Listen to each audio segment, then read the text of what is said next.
I never thought I'd become a sacrifice for someone who never loved me. My name is Minho, 23 years old, SS Omega, and the unwanted stepson in a family that only saw me as insurance.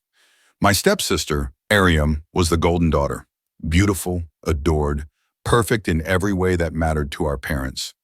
Where her smile earned applause, mine earned silence.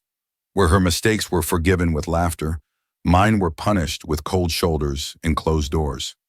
I told myself I didn't care anymore, but standing here in front of the tall mirror wearing a ceremonial hanbok meant for her, ivory silk embroidered with crimson peonies, I realized how deeply I'd been lying to myself. This marriage wasn't mine. This life wasn't mine. Even the reflection staring back felt like a stranger. The wedding was supposed to happen 3 days ago. Ariam was supposed to marry the cursed triplet alphas, 3 brothers bound by a blood curse that had killed every Omega mate they'd ever taken. Dangerous, powerful, feared across every territory in the Pacific Northwest. The Choi family controlled everything from Seattle to Portland. Ports, politics, blood debts that stretched back generations. And Ariam? She vanished the morning of the ceremony. No note, no explanation, just an empty bedroom and a shattered family reputation. My stepmother's voice still echoed in my head from 2 nights ago, sharp and venomous as she gripped my wrist hard enough to bruise. You will take her place, Hanul. You will marry them. You will fix this disgrace, or I swear to God I will make sure you have nothing left. My father hadn't even looked at me. He just nodded, as though selling me off to a cursed fate was a business transaction he'd already signed. I wanted to scream, to run, to tell them exactly what they could do with their family honor. But I didn't, because beneath the anger, beneath the betrayal, there was something sharper, something that cut deeper than rage. Fear. Not of the alphas, not of the curse. Fear that no matter how far I ran, I would always be the unwanted one, the shadow child, the replacement. So here I stood, dressed in someone else's future, about to walk down an aisle lined with white roses and red silk banners, toward 3 men who thought they were marrying Ariam. 3 men who had no idea the person beneath this veil was me. The doors opened, music swelled, soft and haunting, traditional drums and strings weaving together like a funeral march disguised as celebration. My hands trembled as I clutched the ceremonial fan, its edges painted with cranes and cherry blossoms. I forced myself to breathe. 1 step, then another. The hall stretched endlessly before me, hundreds of guests turning to watch. Their whispers curled around me like smoke, low and judging. I kept my eyes down, focusing on the red carpet beneath my feet. But I could feel them. The triplets. Their presence hit me before I even looked up. Heavy, oppressive, magnetic in a way that made my chest tighten. The scent of their combined pheromones filled the air, dark and overwhelming. Burnt cedar, winter rain, and something sharper, almost metallic, like the edge of a blade. The curse. Everyone said you could smell it on them. Death wrapped in power. When I finally lifted my gaze, my breath caught. They stood at the altar, 3 figures dressed in identical black ceremonial robes with silver embroidery along the shoulders. Tall, broad, impossibly intimidating. But it wasn't their size that made my pulse stutter. It was their eyes. The eldest, Seojun, stood in the center.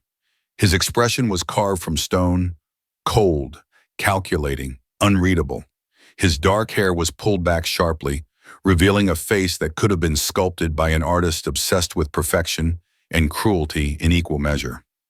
His gaze swept over me, clinical and detached, as though I were a contract he was evaluating.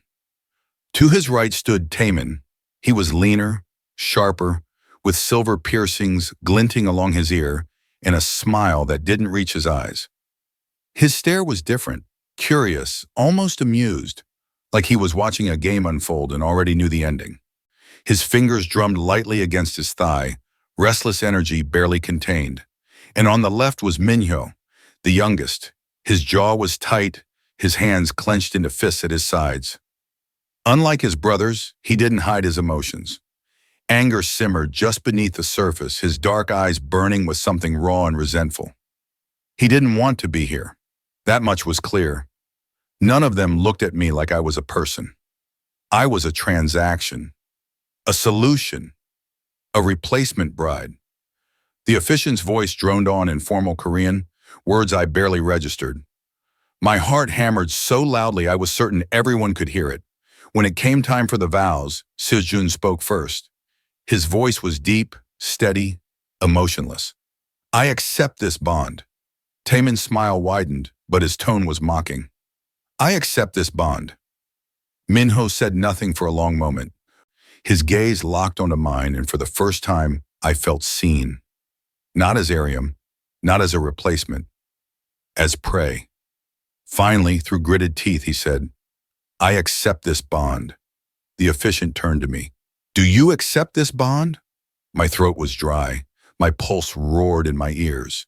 I thought of Ariam wherever she was, free and unburdened. I thought of my parents, who had thrown me into this without a second thought. I thought of the life I would never have now, and then I thought of survival. I accept this bond. The words tasted like ash. The officiant gestured for the ceremonial cup, traditional rice wine, blessed and shared between mates.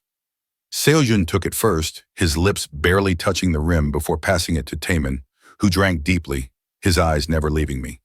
When Minho took it, he hesitated, his knuckles white around the porcelain. Then it was my turn. I lifted the cup to my lips, the bitter sweetness flooding my mouth. The moment I swallowed, a strange warmth spread through my chest, pulsing outward like a heartbeat. The bond snapped into place. Not love, not connection. A chain. I felt it wrap around my ribs, cold and unyielding, tying me to them in a way I couldn't name. My breath hitched, and I saw Seojun's eyes narrow, as though he felt it too. Taemin's smile faltered. Minho's expression darkened. Something was wrong. The officiant's voice cut through the tension. The bond is sealed. Applause erupted, polite and hollow. Seojun stepped forward, his hand reaching for my veil. Slowly, deliberately, he lifted it and froze. His eyes widened, just barely, but enough for me to see the shock flicker across his face. Taemin leaned in, his breath catching. That's not Ariam, Minho finished, his voice low and dangerous. My chest tightened. Panic clawed at my throat. Seojun's gaze bore into me, cold and unforgiving. His voice was barely above a whisper, meant only for me. Who are you? I opened my mouth, but no sound came out. And in that moment, I realized the truth. I wasn't just a replacement bride. I was a lie they would never forgive. The silence that followed Seojun's question felt like drowning. My mouth opened, but the words tangled in my throat. Around us, the applause continued, oblivious guests smiling and raising glasses, celebrating a union they didn't know was already fractured. But the triplets knew. Their eyes pinned me in place. 3 predators who just realized their prey wasn't what they'd been promised. Seojun's hand was still frozen midair where he'd lifted my veil. His jaw clenched so tight I could see the muscle twitching. Taemin had stopped smiling entirely, his silver piercings catching the light as he tilted his head, studying me like I was a puzzle with missing pieces. And Minho, his anger was a living thing. It radiated off him in waves, hot and suffocating. His fists trembled at his sides, and for a moment, I thought he might grab me right there in front of everyone. Smile, Seojun said suddenly, his voice low and deadly calm. You're going to smile, Bao, and walk down this aisle like nothing is wrong. Do you understand me? My heart slammed against my ribs. He leaned closer, his breath ghosting against my ear. Because if you don't, I will make sure everyone in this room knows exactly what kind of family sells a fake bride to save face. The threat landed like a blade between my ribs. I forced my lips to curve upward, the smile brittle and wrong, but it was there. My hands shook as I clutched the ceremonial fan tighter, the painted cranes blurring through the tears I refused to let fall. Seojun straightened, his expression smoothing into something polite and controlled. He offered me his arm,